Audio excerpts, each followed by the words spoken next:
Homem detona explosivos e morre em frente ao Supremo Tribunal Federal em Brasília. Polícia Federal investiga a ação e você vai ver ainda. Ministro Alexandre de Moraes assume inquérito e diz que atentado não é fato isolado.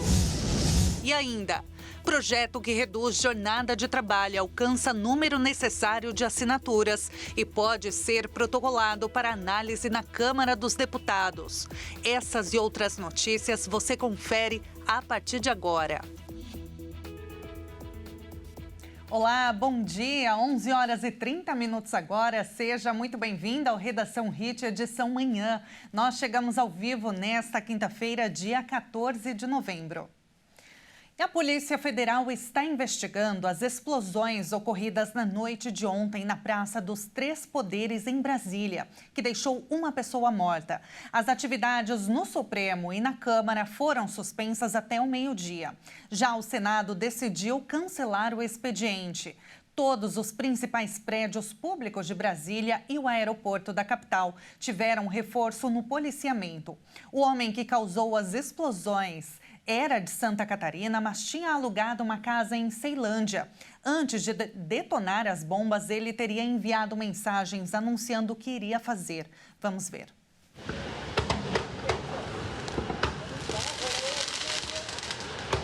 Segundo o governo do Distrito Federal, antes de explodir a bomba que causou a própria morte, Francisco Vanderlei Luiz, que era o proprietário do veículo que também explodiu no estacionamento entre o STF e o anexo da Câmara dos Deputados, tentou entrar no prédio do Supremo Tribunal Federal. Em um relato à Polícia Civil, um segurança da Corte Suprema afirmou que o homem estava com uma mochila, de onde tirou uma blusa, alguns artefatos e um extintor. Quando o segurança tentou se aproximar, o homem abriu a camisa e o segurança viu algo semelhante a um relógio digital, acreditando ser uma bomba. 2 ou 3 artefatos foram lançados pelo homem e estouraram antes dele se deitar no chão. No boletim de ocorrência, consta que o homem compartilhou mensagens que antecipavam o que aconteceu na Praça dos Três Poderes, manifestando previamente a intenção do autor em praticar o autoextermínio e o atentado à bomba contra pessoas e instituições. Segundo a Polícia Civil, ele alugou uma casa em Ceilândia, no Distrito Federal, dias atrás. O boletim de ocorrência afirma que na casa, que passou por perícia, policiais encontraram a Carteira Nacional de Habilitação de Francisco. A Polícia Federal abriu inquérito para investigar as explosões, que será enviado ao ministro Alexandre de Moraes. Um inquérito sobre o caso também foi aberto pela Polícia Civil do Distrito Federal. E o ministro Alexandre de Moraes vai ser o relator do inquérito sobre a explosão de bombas nos arredores da sede do STF. E ele se pronunciou nesta manhã. Afirmou que a ocorrência não é um fato isolado. Em sua primeira manifestação pública, após as explosões na Praça dos Três Poderes, o ministro do STF, Alexandre de Moraes, afirmou que o ocorrido não é um ato isolado. Ele disse não acreditar em pacificação no país sem que haja punição aos criminosos. Moraes se mostrou contra as mobilizações pela anistia. Há golpistas que participaram do atos extremistas de 8 de janeiro de 2023. Ontem é uma demonstração de que só é possível e é necessária a pacificação do país, mas só é possível essa necessária pacificação do país com a responsabilização de todos os criminosos. Não existe possibilidade de pacificação com anistia a criminosos. Nós sabemos, e vocês que atuam no Ministério Público sabem, que o criminoso anistiado é um criminoso impune. E a impunidade vai gerar mais agressividade, como gerou ontem, que as pessoas acham que podem vir até Brasília, tentar entrar no Supremo Tribunal Federal para explodir o Supremo Tribunal Federal, porque foram instigadas. Alexandre de Moraes ainda falou que é necessário que todas as autoridades se unam na defesa constante da democracia e na responsabilização total dos que atentaram contra os três poderes. Ele acrescentou que a impunidade só vai dar mais espaço para a prática de outros crimes contra a democracia. E para a gente entender melhor toda essa situação em Brasília, neste momento, vamos conversar agora com o especialista em segurança, Coronel Roberto Alves. Bom dia, Coronel. Seja muito bem-vindo ao jornalismo da Rede TV. Muito bom dia a todos os nossos espectadores. Sempre um prazer estar com vocês. Prazer todo nosso, Coronel. A primeira pergunta que eu quero te fazer é, na sua análise, Coronel, houve falha na segurança após esse atentado que a gente viu na noite de ontem? Primeiro que nós estamos diante de um fato isolado que está sendo alvo de investigação. É uma pessoa que, até pela manifestação dele nas mídias sociais, é uma pessoa com problemas emocionais, se não psicológicos, pelo menos emocionais, que tomou uma atitude completamente fora da racionalidade e com fogos de artifício imaginou que ele poderia fazer algum tipo de ato mais grave. Ele só fez o ato grave contra a própria vida. O inquérito policial serve justamente para isso, para você buscar evidências, provas, vida pregressa, se ele já tinha planejamentos anteriores, o que ele fazia da vida. Em princípio, era uma pessoa simplória, era um chaveiro, uma pessoa que muito bem quista pelas pessoas da vizinhança, dos familiares, e não me parece, até então, que seja alvo de um crime realmente organizado, estruturado de uma forma que pudesse lesar qualquer instituição, qualquer vida. Os fogos de artifício poderiam ser lançados contra pessoas e assim demonstrando um viés realmente criminoso. Mas não, ele fez contra uma estrutura física e contra a própria vida. Então, agora é prematuro, completamente prematuro, fazer uma linkagem política, uma linkagem terrorista, uma linkagem qualquer atitude mais grave do que o próprio fato. Uma pessoa com problemas psicológicos, emocionais, que tomou um ato absurdo, inclusive contra a própria vida. A investigação ela vai ser feita, né, pela Polícia Federal, segundo as últimas informações, Coronel. Então, como o senhor mesmo disse, ainda é prematuro, né, que a gente faça julgamentos, pré-julgamentos. Na sua análise, então, ainda é cedo para dizer que houve uma motivação contra pessoas ou líderes políticos? Já ficou demonstrado, inclusive, na manifestação prévia anterior dele, que ele é contra a polarização, ele não tem uma tendência política, por exemplo, ele é contra justamente os polos, Lula e Bolsonaro, que hoje polarizam, né, a questão política no país. Então, ele se demonstrou contrário a ambos, mostrando que o viés dele político é completamente descompensado, ele é uma pessoa perdida, uma pessoa que durante a vida, por alguns motivos, ele ficou realmente com alguma revolta, algum problema emocional muito grave, e sendo uma pessoa simplória, como pelo menos até agora as investigações prévias já determinaram, ouvindo testemunhas, pessoas que o conhecem, é uma pessoa simplória, um chaveiro que fez a sua vida de uma forma muito simples, mas que tomou essa atitude. Quando a pessoa já premeditadamente já toma uma atitude que vai tirar a própria vida, já demonstra uma insanidade, já demonstra uma descompensação psicológica.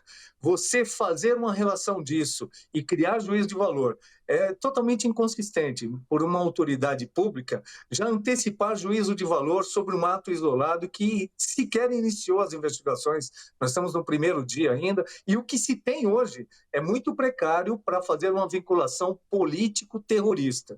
Então, o que nós precisamos fazer agora é ter justamente a consciência de que qualquer pessoa pode colocar em risco a vida de pessoas ou o patrimônio com qualquer atitude intempestiva, mas isso não configura um contexto, um conceito de que existe uma organização criminosa, política, terrorista fazendo algo. O fato é isolado e até que se prove o contrário, não podemos antecipar ou ampliar o contexto do que aconteceu. Foi um ato psicótico, um ato que não tem uma relação de consciência da pessoa, mas que não pode se vincular a nada mais do que isso até o momento. Fogos de artifício são vendidos naturalmente, qualquer pessoa poderia ter feito. E o incidente em si ficou contido justamente com a morte do próprio agressor. Certo, Coronel. Agora, na próxima segunda-feira, o Rio de Janeiro ele vai sediar a reunião do G20, né? E conta com a presença de líderes globais de 19 países membros. E aí, depois de participar de uma reunião da COP29 no Azerbaijão, o vice-presidente Geraldo Alckmin, ele disse ontem, ele descartou o risco à segurança, né, do evento após esse atentado em Brasília. Há alguma preocupação quanto ao evento, Coronel? Na sua análise, a segurança ela deve ser reforçada depois desse episódio?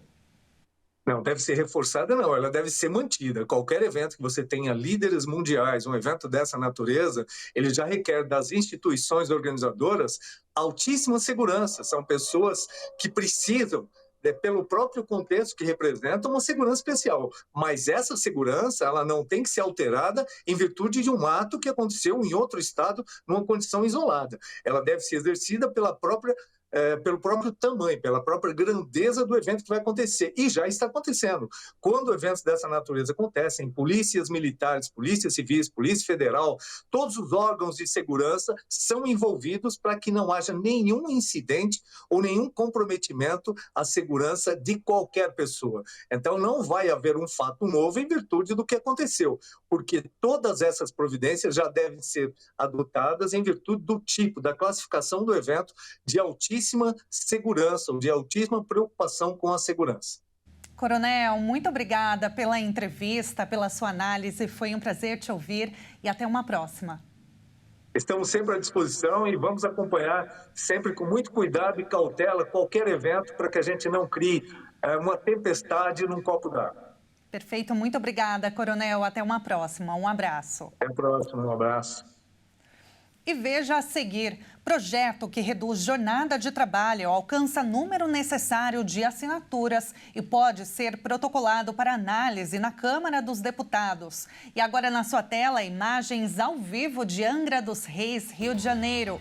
23 graus, nós voltamos já já.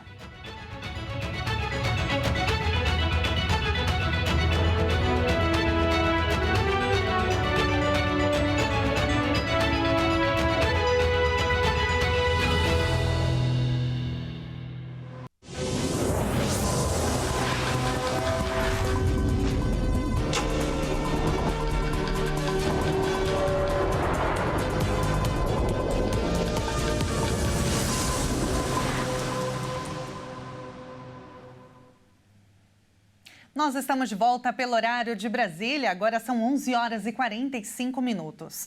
E olha, nesse bloco a gente vai tratar de um assunto extremamente importante, que é a educação.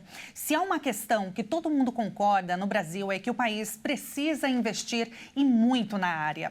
Em pleno 2024, o Brasil ainda enfrenta problemas que se arrastam há muitos anos. Analfabetismo funcional, má qualidade do ensino público, especialmente o básico, desvalorização de professores e profissionais da área. São muitas questões, gente. E é por isso que nós vamos conversar agora, tratar melhor desse assunto com Márcio Campos, que é coordenador do curso de Pedagogia da Uninasal, Caruaru. Bom dia, Márcio, e seja muito bem-vindo ao jornalismo da Hit TV.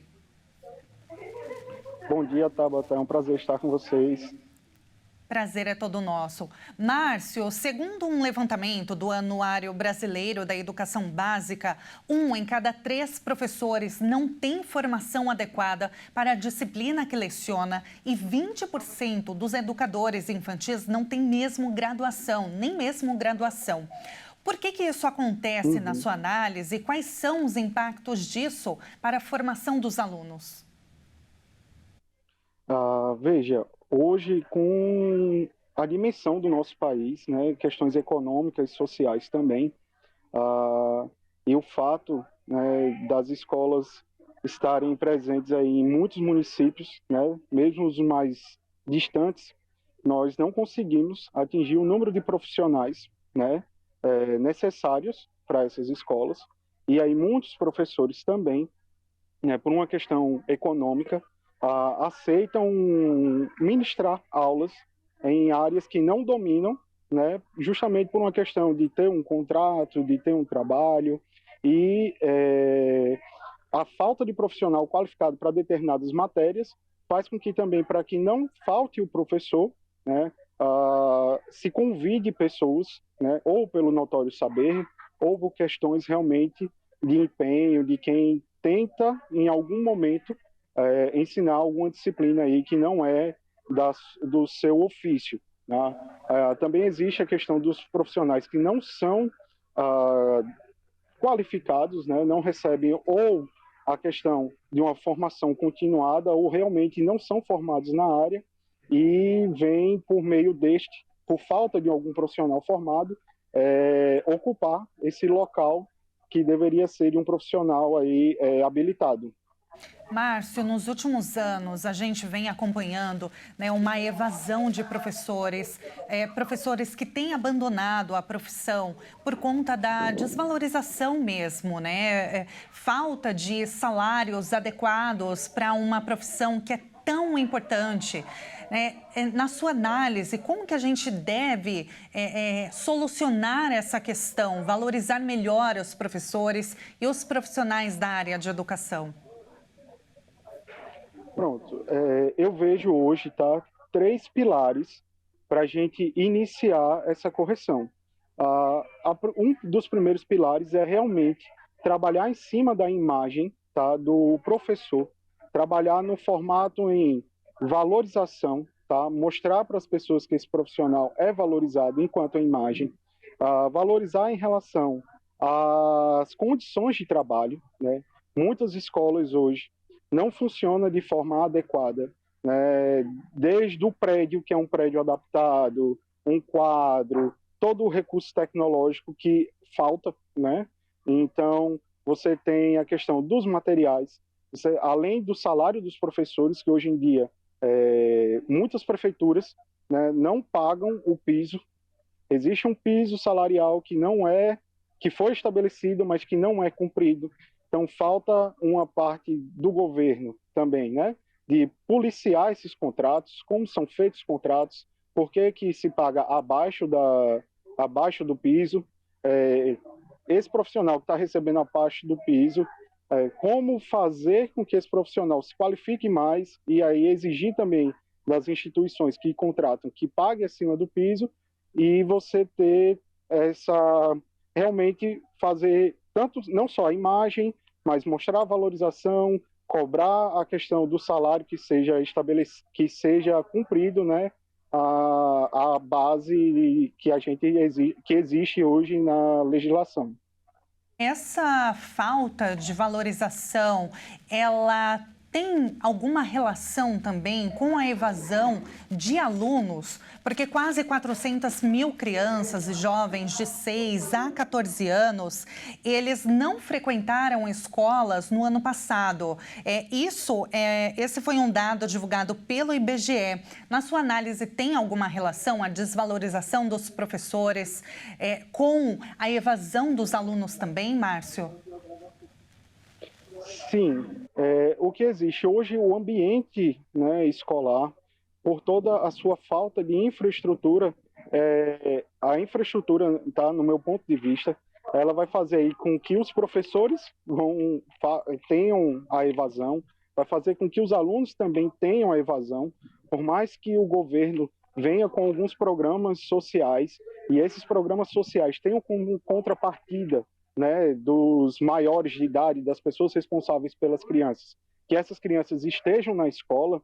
Também existe uma parte dos profissionais, né, da educação que vem aí, em alguma medida, para tentar ajudar essas pessoas, por exemplo, não registram que esses alunos não estão indo para a escola, né? Então, existe todo um arcabouço, não só de problemas sociais, mas de infraestrutura que estão afastando os professores e os alunos da escola, né? E vamos dizer assim, vai ser algo concomitante. Os dois vão acontecendo ao mesmo tempo, principalmente devido a essa questão da falta da infraestrutura. E a educação, realmente, ela precisa ter um olhar mais cuidadoso, com mais carinho, né? Porque a gente está falando não só do presente, mas do futuro do Brasil. Márcio, muito obrigada pela sua análise, pela entrevista. É claro que é um assunto muito sério, né? Infelizmente, a gente tratar de um assunto preocupante para a área da educação, mas muito obrigada. Foi um prazer te ouvir e saber também da sua análise. Muito obrigada. Até uma próxima. Muito obrigado também por estar participando. O prazer é todo meu. Até mais. Até uma próxima, um ótimo dia. E agora eu vou mudar de câmera, porque nós vamos mudar de assunto também, viu?